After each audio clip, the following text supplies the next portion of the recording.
푸른 돌고래 섬. 스콧 오델은 미국에서 태어났다. 1972년 한스 크리스티안 안데르센 상을 수상했다. 푸른 돌고래 섬으로 류베리 상을, 라몬의 바다, 달빛 노래, 황금의 땅을 찾아서로 류베리 영예상을 받았다. 생각할 만한 주제. 치열하고 아름다운 생존이 자연처럼 다가온다. 실화를 토대로 쓴 이야기다. 로스앤젤레스에서 115km 떨어진 성 니콜라스 섬에서 인디언 소녀 카라나가 살았다. 18년 동안 혼자 지냈다. 동생을 죽게 한 야생 개들과 식량을 노리는 빨간 여우들과 회색 쥐들과 함께 살았다. 가마우치, 사이사이, 전복, 농어, 날카로운 송곳니를 가진 바다코끼리, 튼튼한 힘줄을 가진 물개, 생존에 필요했다. 결코 이길 수 없었던 문어도 있고 시끄러운 펠리컨도 있었다. 즐거움을 준 해달, 외로움을 씻어준 돌고래들. 카라나는 동생을 죽였던 원수, 우두머리 야생개를 화살로 쏘았다. 하지만 다친 개를 데리고 와 추려주고 이름을 지어주었다. 론투가 죽을 때까지 카라나와 함께 있다. 또한 마을의 원수였던 알류트인을 만났지만 화살을 겨누지 않았다. 친구가 되었다. 원수를 뛰어넘어 함께 살아가는 지혜가 조용하게 흐른다. 멋진 자연이지만 그 강렬한 아름다움이 잘 나타나 있다. 나는 바다에서 흥겹게 일광욕을 즐기는 해달이 선명하게 떠올라 책에 사파가 있다고 생각했다. 사진이나 영상이 아닌 글이 주는 생생함에 감탄했다. 자연에서 누리는 카라나의 즐거움, 그것을 글로 지켜보는 즐거움을 만끽할 수 있었다. 카라나는 서두르지 않았다. 알류트베를 처음 목격하고도 조용히 나무를 캤고 동생 라모가 카누가 있는 곳으로 갔지만 서둘러 쫓아가지 않았다. 론트가 야생개들과 결투를 치를 때 카라나가 활을 쏘아 도울 수 있었지만 그렇게 하지 않았다. 자신의 세계를 응시하고 숨겨진 의미를 발견해갔다. 그녀가 보여준 생명에 대한 사랑과 원수마저 친구가 되는 삶의 태도가 하나의 아름다운 자연처럼 다가온다. 줄거리. 태평양 연안의 푸른 돌고래 섬에서 18년을 혼자 살았던 인디언 소녀 카라나의 이야기다. 카라나는 지금 산타바바라 수도원 근처에 있는 언덕에 묻혀 있다. 그녀가 만든 가마우치 치마는 로마에 보관되어 있다. 알류트베, 그 배가 우리 섬에 왔다. 남동생 라모는 6살짜리 꼬마였고 나는 12살이었다. 라모와 나는 섬을 향해 다가오는 배를 바라보았다. 부족 장정들이 무기를 들고 달려오기 시작했다. 마을 장정 절반은 모래사장에 서 있었고 나머지는 바위 뒤에 숨어 있었다. 커다란 배에서 보트 한 척이 내려오더니 이쪽으로 다가왔다. 6명이 노를 젓고 있었다. 러시아인이라는 확신이 들었다. 러시아인이 말했다. 나는 평화롭게 협상하러 왔다. 아버지가 말했다. 나는 가라스와트 부족의 초이그 주장이다. 러시아인이 말했다. 나는 부하 40명과 이곳에 왔다. 우리는 해달을 잡으러 왔다. 사냥을 하는 동안 당신의 섬에 캠프를 설치하고 싶다. 우리가 2개를 갖고 당신네가 하나를 갖는 걸로 하자. 똑같이 반씩 나누어야 한다. 당신네는 하나만 갖는 게 공평하다. 우리가 직접 사냥하고 모든 위험을 감수하기 때문이다. 푸른 돌고래 섬을 둘러싼 바다는 우리 것이다. 똑같이 나누겠다. 그날 아침 오로포 선장과 부하들은 사람과 물건을 보트로 실어 날랐다. 우리 섬은 길이가 6km에 폭이 3km 정도 되는 돌고래처럼 생겼다. 아버지가 마을 사람들에게 말했다. 알류트인들은 북쪽 먼 나라에서 온 사람들이다. 저들은 해달을 잡으러 왔다. 그 대가로 우리에게 상당한 물품을 제공할 것이다. 우리에게는 이익이다. 그들은 우정을 모르는 종족이다. 전에 이곳에 와서 말썽을 일으켰던 바로 그 종족이다. 알류트인들은 널따란 해초지대에서 사냥했다. 바람이 거센 날에도 사냥을 멈추지 않았다. 해달은 해초더미 위에 등을 대고 누운 채 파도를 오르락내리락 하면서 일광욕하는 걸 좋아했다. 흥겹게 노는 걸 제일 좋아하는 동물이었다. 그들은 해달을 잡아 밤새도록 기다란 창을 날카롭게 갈거나 가죽 벗기는 작업을 했다. 파도는 그 피로 시뻘겋게 물들었다. 나는 사냥꾼을 볼 때마다 치솟는 화를 참을 수 없었다. 날씨가 흐린 날 알류트인들은 떠날 채비를 했다.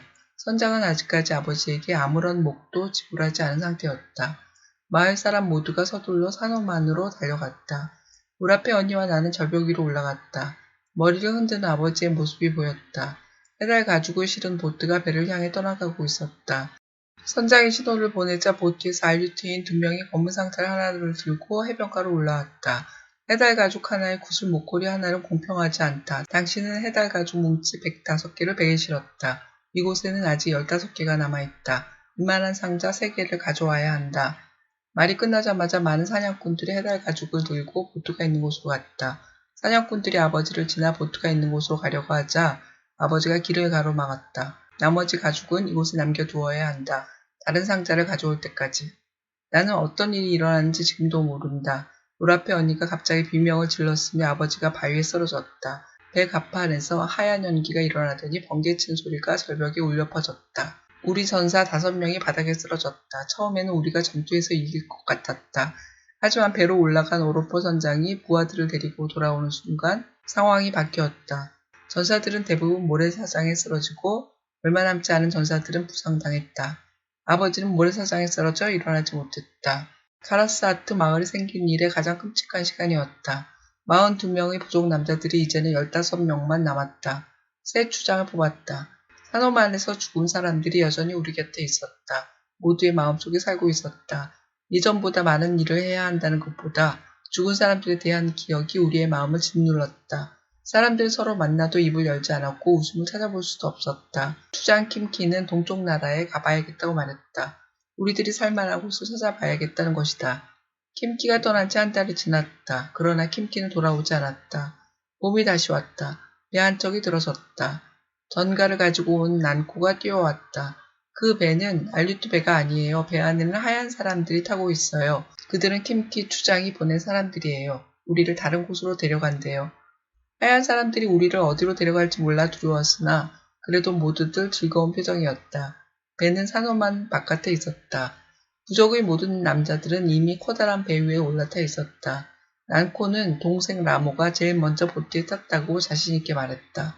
언니와 나는 간신히 배가 있는 곳에 도착해서 갑판 위에 오를 수 있었다. 하지만 남동생을 본 사람이 아무도 없었다. 물 앞에 언니가 갑자기 섬을 가리켰다. 나는 고개를 돌려 섬을 보았다. 창을 머리 위로 치켜든 채 절벽을 따라 달려오는 라모가 보였다. 나는 하얀 사내에게 다가가서 절벽을 가리켰지만 그는 고개를 가로저으며 등을 돌렸다. 추장이 말했다.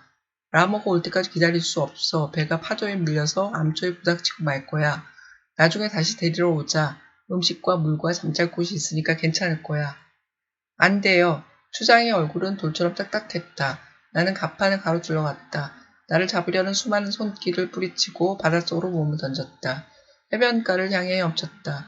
라모를 혼내주는 대신 무릎을 꿇고 앉아 동생을 껴안았다. 라모가 내게 언제 다시 올까 하고 물었다. 두 눈에 눈물이 가득했다. 나는 대답했다. 곧.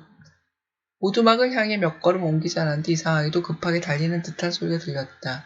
오두막 가까이 가서 보니 10마리도 넘는 야생개들이 여기저기 뛰어다니고 있었다. 절벽과 얼마 떨어지지 않은 곳에 야생개들이 모여 있었다. 굉장히 많은 숫자가 원을 그리며 돌고 있었다. 원 한가운데에 라모가 있었다. 목에 깊은 상처를 입고 등을 바닥에 댄 채 가만히 누워 있었다. 라모를 두 발로 끌어안은 후에야 비로소 동생이 죽었다는 사실을 깨달았다. 야생개들이 물어뜯은 이빨 자국이 온몸에 가득했다. 동생은 오래전에 죽어 있었다. 나는 라모를 마을로 옮겼다. 눈동자는 노랗고 몸통이 커다란 회색개 한 마리가 마지막까지 노려보다가 몸을 돌렸다. 우두머리 같아 보였다. 죽은 동생에게 맹세했다. 야생개들을 한 마리도 남기지 않고 모조리 죽여 원수를 갚겠다고 말이다. 사흘째 되는 밤에 야생개들이 다시 왔다. 나는 어떤 일이 있더라도 내 손으로 무기를 만들고야 말겠다고 작정했다. 활과 화살을 만드는 건 생각보다 힘들었다. 여러 날에 걸쳐 수없이 실패한 다음 그런대로 사용할 수 있는 활과 화살을 만들 수 있었다. 배는 오지 않았다. 그렇게 겨울이 지나고 봄이 지나갔다. 배가 돌아올 거라는 꿈은 사라졌다. 진짜 혼자라는 사실이 뼈저리게 느껴졌다. 숨겨놓은 카누 한 척을 꺼냈다. 동쪽 먼 바다에 있는 바다를 찾아 떠나기로 결심했다. 비록 나는 카누를 잘 다루지는 못하지만 끝없이 넓은 바다에서 어떤 재난이 닥치더라도 두려워하지 않을 자신이 있었다. 푸른 돌고래 섬이 점점 멀어져 갔다. 카누에서 물이 새는 게 느껴졌다. 뱃머리 근처에 손가락만한 구멍이나 있었다. 하늘이 맑아지면서 동이 터왔다. 또다시 카누에 물이 들어왔다. 다시 치마를 찢어 커다란 구멍을 막았다. 계속 카누를 몰고 가는 건 아주 위험했다. 돌고래 무리가 찾아왔다. 푸르고 커다란 눈동자를 볼 수 있을 정도로 가까운 곳에서 천천히 수영했다. 외로움은 금세 사라졌다. 푸른 돌고래들이 아니었다면 섬으로 돌아갈 수 없었을 것이다. 나뭇가지에 불을 붙여 동굴 안으로 집어넣었다. 불길이 높이 치솟았다. 개들이 뛰쳐나왔다. 이윽고 우두머리가 나타났다. 가까운 거리였다. 똑바로 서서 나를 노려보았다. 화살이 그의 가슴에 박혔다. 몸을 돌려 한 발을 내딛더니 바닥에 쓰러졌다. 쓰러진 곳을 향해 갔지만 우두머리는 없었다. 야생개들의 발자국을 따라 조금 갔는데 우두머리에 가슴에 박혔던 화살대가 눈에 띄었다. 사흘째 되던 날 발자국이 있던 곳을 다시 찾아갔다. 바위 너머에서 커다란 회색개 한 마리가 바닥에 누워 있었다. 부러진 화살이 가슴에 박힌 채 앞으로 쓰러져 있었다. 개가 머리를 약간 들어 올렸다가는 힘없이 떨어뜨렸다. 지금 생각해도 이유를 모르겠지만 쓰러진 개가 가여워서 화를 쏘지 않은 것 같다. 내가 가까이 걸어가도 개는 전혀 움직이지 않았다. 무거운 개를 간신히 어깨에 메고 내가 사는 집까지 옮겨왔다. 화살 쪽은 쉽게 뺄 수 있었다. 상처를 닦는 동안에도 전혀 움직이지 않았다. 하루 종일 조개와 전복을 땄다. 집으로 돌아오니 개는 여전히 살아있었다. 내려놓은 그대로 조금도 움직이지 않았다. 입안에 물을 넣어주었다. 개가 처음으로 나를 바라보았다. 다음날 먹을 것을 놓고 바닷가로 나갔다. 돌아와 보니 그릇이 비어 있었다. 노란 두 눈이 계속 내 뒤를 쫓아다녔다. 이름을 여우눈이라는 뜻인 론투로 지어주었다. 론투와 함께 있다 보니 그 전에 혼자 보냈던 시간들이 굉장히 외롭게 느껴졌다. 하지만 이제는 외롭지 않았다. 그저께 밤에 입구를 열어주었더니 론투가 밖으로 나간 후에 돌아오지 않았다. 다시 적으로 돌아서면 어떻게 한단 말인가. 나는 그를 죽일 수 없을 게 분명하다. 론투는 절벽을 등지고 야생개들과 함께 있었다. 론투와 야생개의 무리 사이에 개 두 마리가 주둥이를 피로 물들인 채 서 있었다. 론투와 그 두 마리가 싸우고 있었다. 두 마리 모두 사정거리에 있었기 때문에 내가 활을 쏘아 죽이고 나머지 무리를 쫓아낼 수도 있었다. 하지만 계속 지켜보았다. 론투는 그들이 달려들 때까지 기다리지 않고 먼저 달려온 놈을 향해 어깨를 돌리더니 상대편의 앞발을 물었다. 그 침묵 속에서 뼈 부러지는 소리가 들렸다. 집에 도착하니 아무 일도 없었다는 얼굴로 나를 기다리고 있었다. 론투는 그때 이후 죽을 때까지 나를 떠나지 않았다.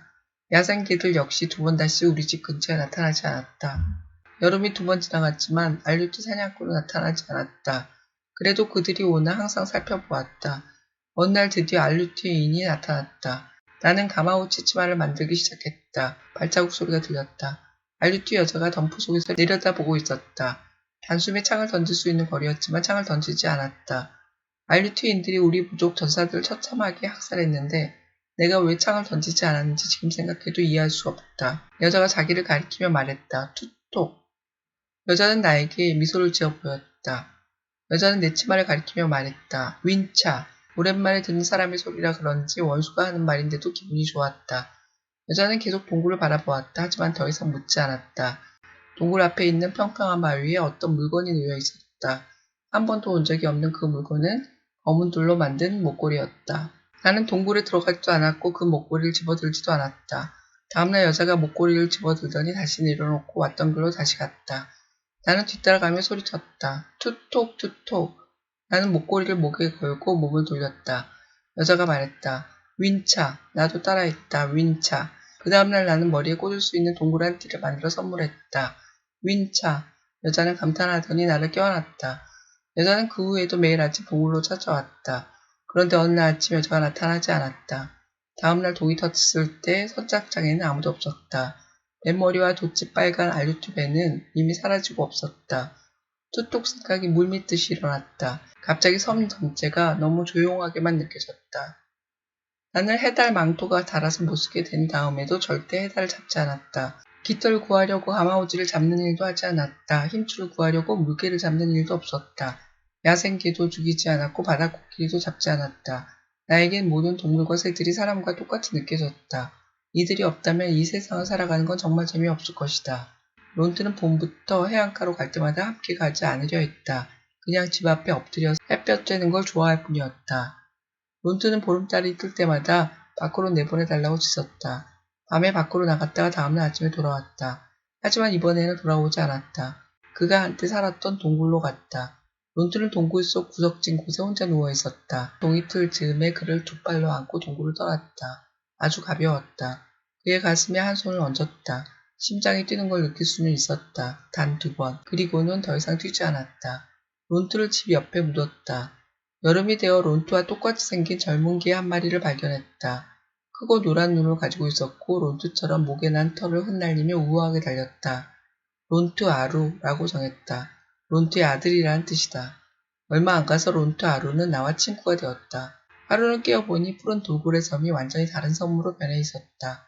주변 공기가 무겁게 온몸을 휘감았다. 바다와 하늘 사이에서 천천히 움직이는 것은 바다 그 자체였다. 나는 공포에 질린 채 모래톱을 달렸다. 최초의 파도가 섬을 때리자 발밑에 있는 모래사장이 흔들거렸다. 한 번에 한 발씩 절벽 위로 올라갔다. 산더미 같은 파도가 우르렁거리며 발밑을 스쳐갔다. 밤이 왔다. 절벽을 떠나기가 두려웠으나 계속 있을 수는 없었다. 졸다가 밑으로 떨어질 게 분명했다. 계속 달리고 있는데 또 다른 파도가 일어났다. 절벽이 무너져 내리는 게 보였다. 산 위에 있는 집을 향해 죽을 힘을 다해 달렸다. 간신히 도착했다. 바위들이 절벽에 굴러내려가 바닷속으로 떨어지는 소리가 계속 들렸다. 지진 때문에 생긴 피해는 그리 심하지 않았다. 카누를 잃은 것이 가장 커다란 손실이었다. 봄이 2번 지나간 어느 날 아침 배가 다시 왔다. 나는 계곡으로 내려가서 목욕을 했다. 해달 망토를 거치고 가마우치 치마를 집었다. 드디어 하얀 사내들이 돌아왔다. 혼자 보낸 수많은 여름과 겨울과 봄을 구분할 수 없었다. 지난 모든 세월이 가슴속에서 하나로 느껴질 뿐 그 이상도 기이하도 아니었다. 나는 그들과 얼굴을 마주하고 섰다. 커다란 사내가 아주 천천히 말했다. 꿈에 그리던 인간의 목소리였다. 사내가 손을 들어 공중에 대고 배 그림을 그렸다. 나는 고개를 끄덕이고 바구니 3개와 어린 새가 들어간 세상을 가리켰다. 우리는 함께 떠났다. 해변가에 도착하자마자 그들은 내게 옷을 만들어 주었다. 나는 동쪽을 가리키며 오래전 우리 부족을 태우고 간 배에 대해 물었다. 그들은 무슨 뜻인지 이해하지 못했다. 그 배가 항구에 도착한 직후 거대한 폭풍에 가라앉았다는 사실을 산타 바바라 수도원에 도착해서 곤잘레스 신부님을 만난 다음에 알았다. 오랫동안 갑판에 서서 푸른 돌고래 섬을 바라보았다. 집을 지어 오랫동안 살았던 높은 바위가 마지막까지 보였다. 섬에서 지낸 행복한 날들이 머리에 떠올랐다. 돌고래들이 사방에 물보라를 흩불리며 아침 내내 배를 따라왔다. 조그만 새 2마리는 새장 속에 성겹게 노래하고 론트 아루는 가만히 곁에 앉아 있었다. 정확히 읽기. 푸른 돌고래 섬에 대해 설명해 보세요. 책에 나온 지형과 기후 그리고 살고 있는 생물들을 찾아보세요. 알류트인들과 전투를 치르고 나서 마을 사람들을 가장 괴롭힌 것은 무엇이었나요? 카라나는 론트와 야생개들의 싸움을 지켜보면서 결국 끼어들지 않았습니다. 그렇게 한 이유를 무엇이라고 했나요? 깊이 읽기. 먹이를 찾기 어려운 때 농어떼를 발견한 행운이 찾아왔습니다. 알류트인들은 이것을 알고 생선을 달라고 했지만 추장은 거절했습니다. 이 행운이 커다란 불행을 가져올 거란 사실을 짐작한 사람은 아무도 없었습니다. 행운이 어떤 불행을 가져왔을까요? 우두머리 개가 카라나의 화살을 맞고 쓰러져 있었습니다. 카라나는 2번째 활을 놓아 원수인 그 개를 죽일 수 있었습니다. 하지만 그렇게 하지 않고 축 늘어져 있는 개를 들고 자신의 집으로 데려왔습니다. 카라나는 왜 그렇게 했을까요? 카라나는 모든 동물과 새들이 사람과 똑같이 느껴졌습니다. 사람과 똑같이 느껴졌다는 것은 카라나가 그들에게 어떻게 대한다는 뜻일까요? 생각 읽기. 사람이 없는 곳에서 혼자 살고 싶나요? 함께 있어서 좋은 점은 무엇일까요? 사람을 다른 동물보다 존중해야 할까요? 왜 그럴까요? 밑줄 긋기, 책 속 한 구절, 30쪽. 해달들이 파도를 타며 놀거나 해초 위에 올라와 햇볕을 쬐는 모습을 지켜보는 것은 더없이 즐거운 일이었다. 219쪽. 원한이 가족과 친구가 된 그해 여름부터 난 해달을 단 한 마리도 죽이지 않았다. 어깨에 두른 해달 망토가 닳아서 거의 못쓰게 된 다음에도 절대 해달을 잡지 않았다. 아름다운 깃털을 구하려고 가마우지를 잡는 일도 하지 않았다. 그들이 기다란 목으로 내뱉는 소리는 정말 듣기 싫었지만 가마우지를 잡아야겠다는 생각은 들지 않았다. 힘줄을 구하려고 물개를 잡는 일도 없었다. 물건을 묶기 위해 힘줄이 필요한 때는 힘줄 대신 단단한 해초 줄기를 사용했다. 야생개도 죽이지 않았고 바다코끼리도 잡지 않았다. 나는 친구가 된 동물들을 죽일 수는 없었다. 지금은 친구가 아니라 하더라도 나중에 친구가 될 가능성이 있는 동물도 죽일 수 없었다. 비록 사람처럼 말하고 행동하지는 않지만 나에겐 모든 동물과 새들이 사람과 똑같이 느껴졌다. 이들이 없다면 이 세상을 살아가는 건 정말 재미없을 것이다.